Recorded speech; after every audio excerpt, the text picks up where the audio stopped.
A key Central Florida Democrat took aim at President Trump today over the White House's plan to freeze billions of dollars in federal funding. Congressman Darren Soto and local leaders explain the ramifications and impact it had on the local community.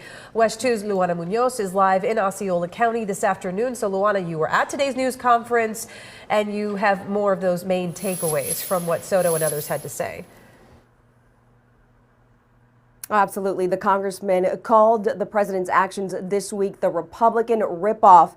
He said that Congress had already earmarked those funds and that the president didn't have the legal right to touch it. Jobs training programs, kid care, Healthy Start, Meals on Wheels, veteran services, housing, food assistance, public safety, and so much more were almost taken away from us. Congressman Darren Soto held nothing back, calling President Trump's federal hiring freezes, executive orders, and a memo on a temporary payment pause for federal grants, loans, and other programs earlier this week blatantly illegal under the Constitution. The budget is a law, and yes, even presidents have to follow it.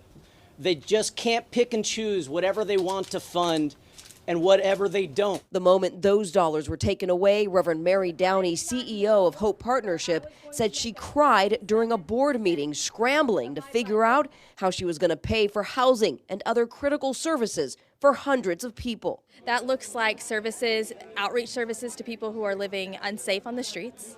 That's services to youth living unsafe on the street. That's services to pay for their housing, those that we have in Bridge Housing.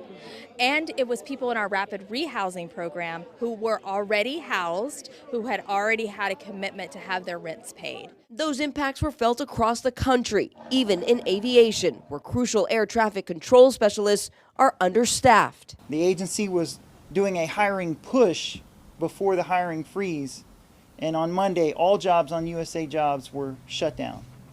That momentary pause, they're back up today, that momentary pause will create a cycle that will cascade throughout the next months. While the freeze was rescinded, the White House pedaled back. Spokesperson Caroline Leavitt said Wednesday, quote, "This is not a rescission of the federal funding freeze," later reiterating to reporters everyday people should not be impacted. I would like to double down on the fact that Social Security, Medicare, Medicaid, which I'd like to be clear on that today, welfare benefits, individual assistance, food stamps, etc., will not be impacted. So the American people should not be confused about this.